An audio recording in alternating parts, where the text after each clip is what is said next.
If you start to think about the emotions people express every day, you start to realize that we often try to hide our real emotions. The emotions that people usually do share are positive ones. This is usually because people are afraid to threaten or embarrass another person. Therefore, we try to keep in our negative feelings and only express our positive ones. Think about your workplace or even in a personal relationship. We are able to tell someone how much we care about them or that they are doing a good job, but it is harder for us to tell someone when we are mad at them or that we are sad. Take these two women as an example as they try to talk to us about how their relationships have ended. Yeah, they got little lines they like to tell you. Yeah, like, oh, I don't want to stand in your way. Or you're perfect. It's just I have to work on myself. Right. I'm just thinking of your happiness. Oh, I don't deserve you. That's my favorite one. Really? Oh, you know what I like? I am so jealous of the guy who gets to marry you. Well, that could have been you. Yeah. That's what I was leaning towards. Yeah. They are always told that the problem is with the other person. This is because the other person is not able to tell someone face to face about something that is negative. Surprisingly, social rules also try to discourage us from expressing too much of a positive feeling towards a person. While it is socially acceptable for a mother to give their son a kiss, it is more common for a father to give his son a simple handshake to avoid expressing too much emotion. Society has taught us to hide our emotions. Salespeople are taught to always wear a smile no matter what they are feeling, and security guards are always taught to not express any emotion at all. All of this adds up to social conventions that affect our true emotions. Men and women express their emotions in different ways. As a group, women are more likely than men to express feelings of vulnerability, including fear, sadness, loneliness, and embarrassment. Men rarely express their emotions to other people, especially to their male friends. Males are more likely to open up to their girlfriends or other important women in their life. On the other hand, men are less bashful about opening up about their strengths and positive emotions. Differences between sexes also exist in the sensitivity to others' emotions. Research has shown that women are more sensitive to others' emotions. People are generally better at recognizing emotions in members of the same sex.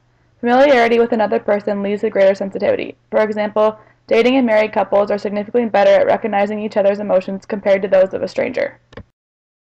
Our society discourages the expression of feelings and revealing emotions that can seem risky. For an individual, like a boss or teacher, whose life has been built around confidence and certainty, it may be hard to say that "I'm sorry" or "I'm wrong."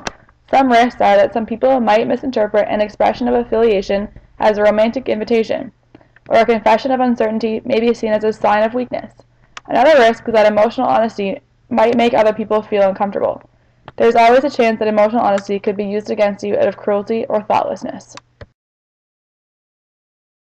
Culture is a very definitive term. That is, for some people, their culture defines them and who they are. However, the ability to feel emotions does not rely on a person's background or culture. People from all over the world experience happiness, sadness, anger, surprise, and fear. A smile is universal and has no boundaries, including culture. However, where a person is from may have an influence on what triggers specific emotions. For example, the idea of eating certain cultural foods. For one person, a cultural delicacy may cause a positive emotion, while for someone of a different culture it may cause their stomach to turn and a negative emotion to follow. Take sushi, for example. For some Western cultures, like in North America, the thought of eating raw fish disgusts many. However, in Japan, this food is accepted by all.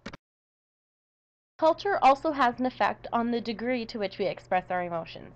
The factor that affects this is whether a person's culture is individualistic or collectivistic.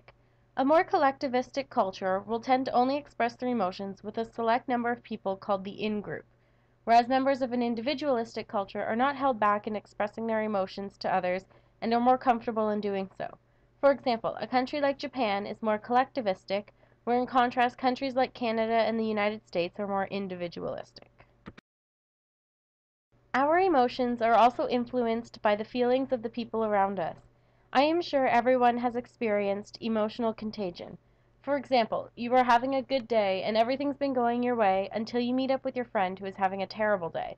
Their mood will rub off on you just a little bit and it will maybe even put you into a bad mood.